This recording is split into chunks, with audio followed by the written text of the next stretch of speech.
Good afternoon, ladies and gentlemen. Thank you very much for dialing into our live webinar cast.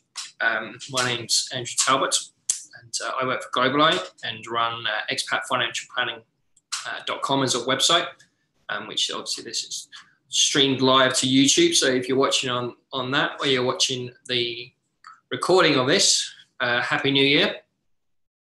I hope it's going to be a good one for you. Today's topic is building a plan for the new year. So in December, when you look back, you could say, what have you achieved? Have you got some financial clarity or financial liberation, or feeling a lot better about your finances? Then maybe some of these tips today can help you, or maybe some of the tools that we use will also help you with your planning. A lot of this is obviously freely available if you look for it, in terms of textbooks and internet and everything else that goes with that. And we're just going to summarize it today. Feel free to ask questions if you're doing the video conferencing. Feel free to contact me afterwards if you're unsure or you're looking at this through the YouTube recording, and hopefully we can help you out. So first of all, we're just going to go through some tips on financial wellness. Go into a little bit more detail about those, and then also we'll go into some of the tools that we use when we're doing financial planning. So it's a bit about the software and how it can relate to your own circumstances and your own particular plans. Everyone is different, and everyone's position will be different, especially as an expat, because general financial planning is pretty linear in one particular country. But then we're all as expats, we're into different currencies for a start, different jurisdictions with assets in those jurisdictions, which have their own rules and their own taxes. And you may only be in a country for a particular while, and then you go back to another country or your home country. So it does complicate it a little bit further. So if we look at some of the tips on financial wellness or clarity, or whatever words you want to use, the first one is always think about is income comes from you. So if you can't work, then you've lost your resources. The human capital is your ability to earn money, or your ability to look after the family, look after your investments. So make sure you protect yourself. There's different ways that we can do that, but you are the most important part. And if we look at the forecast later on, you can see where your ability to earn is important. Avoid bad debts. Overdrafts, credit cards, store cards, they're expensive. Everyone knows this. You can have good debt, such as a mortgage, which will sort of increase your wealth because it's an asset that's growing, or to a certain extent, a car loan, the ability to get around more efficiently. Some countries it can actually make you money at the end of it, but clearing your credit cards and store cards is important. Build that emergency fund. 3 to 6 months of expenditure is important. We'll come on to that further in this webinar, where you can see how it can make a difference to you. Contribute to an employer pension or a savings scheme. Sometimes this could be free money. Your employer may match your contribution. So if you put in 3%, they'll match that as well. It's not as common as it would be in your home country or in sort of mature tax jurisdictions, but it's certainly, sometimes it happens, and sometimes people just don't participate in it. Update your assets every year. Have that box or that digital file with all these details are kept. It's good for estate planning because your family knows where everything is if something happens to you, and we'll come on to again that later on. But it also means that you're updating the values. You're seeing when a maturity comes up on a particular plan, or has it grown as much as you want.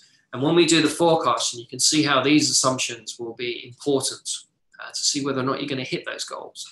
So updating those assets is important. And make sure you have enough insurance. Talked about the human capital at the start. For an expat, there is an order of insurance needs. I think it's health insurance, critical illness cover, life insurance in that order. You can probably add income protection in there, but it's not a great plan in the expat market. But certainly health insurance, if you come from a country that will have this for you, then you need to replace that, especially if you're in a country that has a high medical bills or hospitals are quite expensive, you want your health insurance to pick that up. And then critical illness is your ability not to work. If you have a cancer or a heart attack, and life insurance is really if you've got dependents. So it's down to the individual. What happens if you're unable to work? Always check your employer, the contract you have with them. What's the maximum periods that you can stay in one country? What does your contract say? Will they let you stay for 30 days, 60 days? Will they pay you a death in service or a critical illness payout if you're unable to work? How long will they pay you for? Is it 6 months or 12 months? Your insurance should be built around this. It doesn't necessarily mean that you have the same rights and rules that you would in your home country because you're in a different country. So look at what that contract pays you and then what are the rules around it and manage that risk. The other one is estimating how long you're going to be an expat for. It's very difficult when you first come here because you might say, oh, I'm just on a 1-year contract or a 2-year. I'm going to stay here for 3 years and then 10 years down the line, you're still there. So within the short and medium term goals that everyone should have, you almost have to add that expat factor into it to say, right, well, the end of this, the end of the term I'm in this country for, I want to be able to pay off my mortgage, or I want to have bought another house. I want to have that lump sum in the bank. I want to be able to solve half my retirement problems or half my retirement income. And that will help with your planning. If you spend too much, look at changing your behavior. I've got a good case study or fictional case study later on, which shows you it doesn't matter how much you earn, you can still spend exactly the exact amount that you pay for. So it's always good to look at your behavior if you are not accumulating assets or you're spending too much. There's lots of tips. So look at where your money goes, build a budget, use an expense tracker, pay yourself first, pay into your emergency account, pay into an investment account. We'll go into a bit more detail about this later on. And expat lifestyles are extreme and varied. Don't necessarily try and keep up with the Joneses. You can get into sort of spending habits quite quickly. You can go on a lot of holidays because you've got a lot more disposable income, or your employee's paying for a lot of the benefits or the expenses that you would have paid for back in your home country. So let's start with the plan. This is quite a simple plan. Write up a budget. Look at where your cash is, pay for your credit cards, decide whether you're saving or investing money. I'll come on to the difference between the two. Make that saving a habit, make that investing how to do it. Check your insurance. Sometimes number 7 comes before number 6. Manage your estate and use a currency broker. So I always think that's a very useful function to have as an expat. A little bit detail about each one, and then we'll come on to the actual forecasting and how we can predict the future. So the first one is obviously write a budget. So always a good start using a spreadsheet or write it all down. Some great budgeting apps available. Your bank or your building society may have one that takes the data from your current account or your savings accounts. This is always a good way to see where it goes. The next step is be that spending detective. So gather the evidence, look at your bank statement, look at the apps, find out where your spending goes if you find that you're coming to the end of the month and you spent everything, regardless of how much you earn. Look at every item, see where it goes, add it to a category. Don't overlook the fees and charges. Always look to sort of be very efficient on your expenditure. And obviously make the calculations, round them up. It's a quick, simple exercise. Use an app. They're always very good. This helps with tracking that expenditure. So when you make an expenditure, add it to an app, add it to an expenses app. And there's a lot of education and a lot of research to show that if a person is doing that, then their spending actually comes down because they're aware of where their money is going and how much they're spending on that particular expense. And it just focuses your mind to say, right, well, I know where am I spending my money is. It's a lot more easier to spend money these days because you're not necessarily using cash, you're using cards. So credit cards, you're using debit cards, so you don't actually feel the money going out of your account. So the research is to try and replicate that money leaving by doing the expense every time you spend something. And this could be a couple of good money, take 10 seconds to do, but it's a very good way of managing those expenses. Remember, it's not what you earn, it's what you keep that's important. Now, if I show you an example, if you ever read The Bonfire of the Vanities, quite an interesting book, it's set in the 80s, and the banker Sherman McCoy, in part of the book, records where he spent his last year's paycheck, and he's like, I'm bankrupt, where's it all gone to? I've got no money. And he was earning $1 million a year. And in the 1980s, that was quite a lot of money. It's probably a lot more today. So you can see where he's spending the money. And what is happening is he's just spending it as it's coming in, and he's allocating it. And at the end of the year, he's like, well, that's how much have I saved? I haven't saved anything. It's just because your expenditure is a lot higher. So he's on that treadmill. It's very difficult to get off. If his income was cut by $500,000, how would he be able to afford the servants, as he says it, or the monthly maintenance fees, his rent, everything else that goes with it? So don't necessarily get stuck on that treadmill where your expenditure is a lot higher. It's you can see where people are earning a lot of money, but they're spending it, and they're not necessarily accumulating those assets, or it's going in the right areas. Keep cash on hand. Talked about it. As an expat, it's probably a little bit more of a crucial behavior to have, or an asset to have.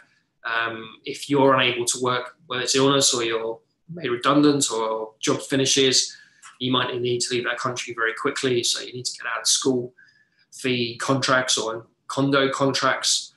You might need to pay your tax on exit. So it's important to know that, okay, how quickly can you can access that cash. Investment accounts might not offer that instant access. And you might need to be able to fund your expenses for a number of months whilst you're leaving the country, whether it's looking for a new job or you're just not working because you've got a serious illness. Pay off loans and credit cards. It's very difficult, very easy for an expat to get credit cards, and a lot of people use them for air miles, and they use them for day-to-day activities, because that's what happens generally in the expat world. It's easy to get the credit card, and most places will take them. Just make sure you pay it off at the end of the month. And also overpay on your mortgage. All we talked about the mortgage being a very good asset or debt to have because it's increasing the assets. In this example, I've got $150,000, 5%, 25 years of paying. If I paid off $5,000, it reduces 11.5 at the end of that 25-year period, and you actually save yourself 18 months. So a little bit of lump sum here, or an extra $50 or $100 or £50, 50 euros every month can make a difference that you can just save yourself on interest, and also years at the end. If you're looking to increase your property portfolio by leveraging, then it's probably something not necessarily useful to you. Now, saving and investing. Saving is putting money aside bit by bit to pay for something specific, a holiday, a home deposit, emergencies, goes into a separate account, such as a savings account or a separate cash account. Whilst investing is you're making the money grow by buying things. And this could be shares, it could be equity, it could be property, it could be an art, it could be, to a certain extent, classic car, it could be Bitcoin. That might not be the case. But you're putting it into an asset or investment vehicle and hope that it will make a financial gain. And investing is very different from saving because it involves that greater level of risk. There's no money guarantee you're going to get your money back. And it's for a longer period. Whereas you'll keep your cash savings for maybe 3 to 6 months, as we talked about before. Whereas investments are really, it could be your retirement pension, it could be a mortgage, it could be something else. So it's important to determine the difference between saving and investments. And then also making a saving a habit. So we talked about paying yourself first in some of those tips at the start of the month. A lot of the financial industry talks about discipline. I think it's automation. Automatically add or debit that amount from your account, and it goes into separate savings account, or it goes into that investment, or it pays off that mortgage every month, just that little bit extra. And its best time is obviously straight after you've been paid, and make sure it's an automatic payment. And then on to investment. So investments, everyone should have them, and you probably have them anyway, whether it's in a retirement fund or a pension, but it's really down to you managing your capacity for loss, or what's your attitude to risk. And it's always subjective, it's always down to the individual. Current environmental factors, current events, markets are high at the moment, they will always dictate or have an influence over your risk. Whether or not you had a particularly bad day or a good day will also dictate what level of risk you take. So it's always worth just thinking about it. Think about those goals we talked about, the short, medium, and long term. Short is the next 5 years, medium is 5 to 10, and long term is a bit more than 10 years. So as an expat, do you want to pay off the mortgage? Do you want to cut the mortgage by half? Do you want to buy another property or have 2 or 3 properties? Do you want to solve that retirement income problem, saying, well, I've got properties, I've got a lump sum? Really depends on what your long-term goals are. And then if you check insurance, I always say it should come before they invested. But if you move to a new country, we talked about previously how your employee benefits may not be the same as where you are in your home country. So it's always look at your contract, look at how much they'll pay you for, whether it's 6 months, 12 months, 30 days, and then build your insurance around that. What's the death in service? If you've got milestones in your life, you've got new children, you're buying a house, these always trigger the insurance needs. So it's always worth looking at that point. And then these are the 4 different areas. I think I talked about income protection, not necessarily meaning that order, but health insurance, income protection, critical illness, and life insurance are very important. If we go on to estate planning, talks about having that box or that digital file with all your assets into it. One of them is the estate planning process that can go through just by doing that. And it can be complicated at first, and for some people it may be complicated. They may need a will, they may need a trust, they may need an offshore company. Depends on your own structure and how you will do it. But it's always a case of listing those assets first of all.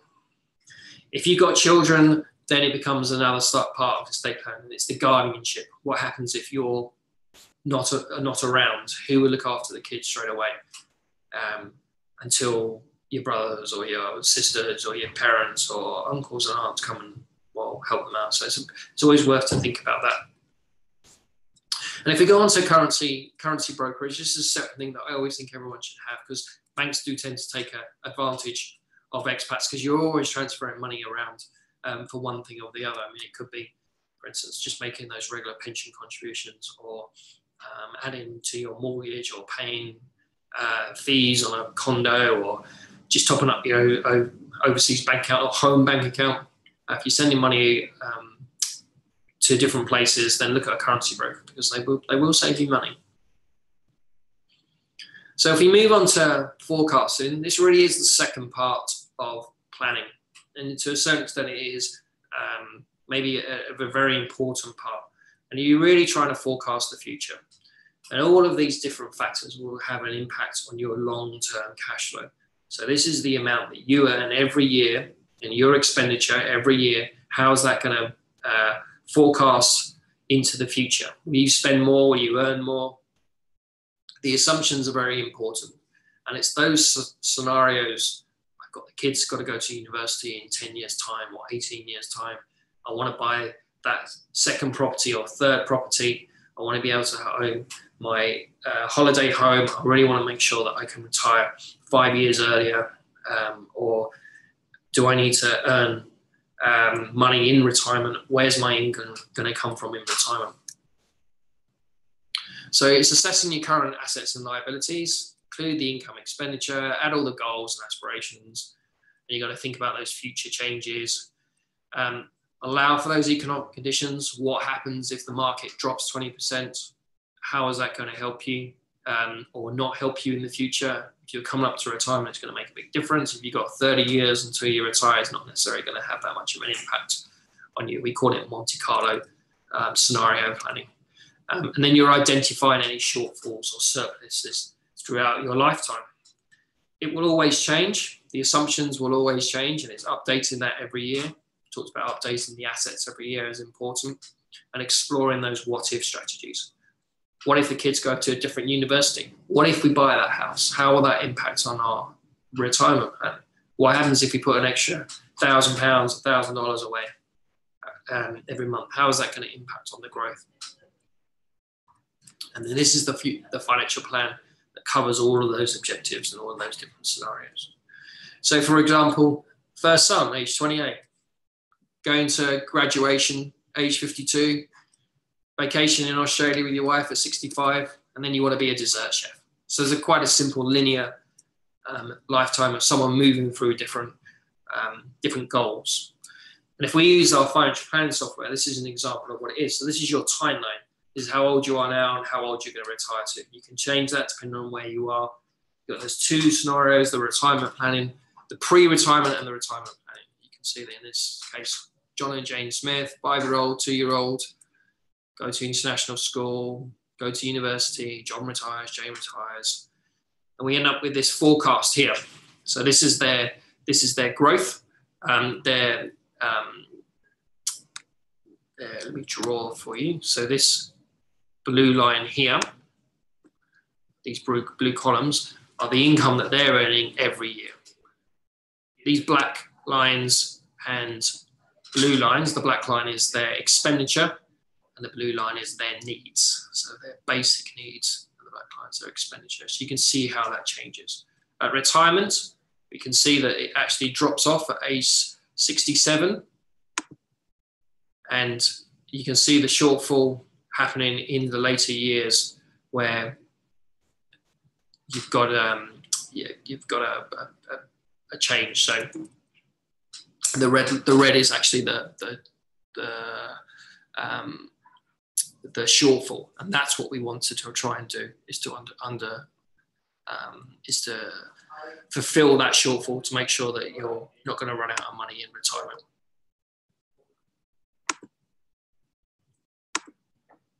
As you can see, it's quite a big shortfall there. If we look at, the lines are still there. If you look at the how the graph has appeared, in John and Jane's need, it's £10,000 per year that they need to save annually. And you can see that that red shortfall in retirement has now disappeared. So the compound of money of them doing it at age 40, just putting away an extra 10K a year, their assets are growing, their income is there, and then the assumptions will be, when retirement at a certain level of income, they're not going to run out of money. And that's what financial forecasting is about, is to do those. We can do a lot of different summaries. So if you can do, say, what's the life cover need? If John and John's need, if Jane were to pass away, still got that shortfall in retirement, and you need a life cover of £600,000 or a critical illness £600,000. And the same with John's need. Jane's need, if John was to pass away, same sort of 691, so it's a bit higher. So you can see how the forecasting can say, well, I need an X amount in retirement. I need to fund those life insurance needs, or I need to make sure that I've got enough insurance payout for my critical illness to make sure that I'm not going to run out of money at certain points in the future. Adding in the educational needs, so adding in the university cost when the kids go to school, or one of them may have to pay for a wedding, you want to change your car every year, you want to go on holiday every year. This is the type of forecasting that we do with our software, and what an actual plan is. The assumptions are very, very important though. Everything will impact how this will look. It's looking at it every year. So the investment return that you get, the last 2 years or so have been extremely good for equity markets. Prices therefore might have increased in one particular country, but in your country you're going to return to, it might be less. Your wages or your salaries may not have increased in line with the inflation. So every year we look at them, we update it, annuity rates. If you need to take an income from a particular investment portfolio, or how is your risk levels allocated, the upside, the downside. I talked about that. What happens if you have a market crash, or how can you plan for that? And where will you be? Different currencies and different tax systems will make a big difference to your own position. If you're going to a high tax regime, then you need to work out ways to minimize that tax, because that's going to be a big part of your income. And the investment models as well, how you invest in your money. Is it through equity? Is it through property? Do you have a number of property portfolio, or is it entirely a conventional pension scheme? So in summary, identify the areas where you're spending, your budget, your assets and liabilities, income, expenditure, all of the parts that you have of your financial life. Work out what those goals and needs are by using the planning techniques. What do you need to spend in the future, and then build those assumptions. Make sure you're looking at them, because they'll get changed and they'll need to be reviewed every year. You may earn more, you may have bought another asset. So it's all about that planning every year. And January is a great time to start it, because it was fresh, new year. People are thinking about what they need to do for planning. So this is where we can help. So if you'd like to get in contact, by all means, these are the different ways to do it. Send me an email through the website, Twitter. You can even call me if you want, and we'll be able to answer any questions, or if you're unsure of what we talked about today. But thank you very much, and hopefully you'll have a great year.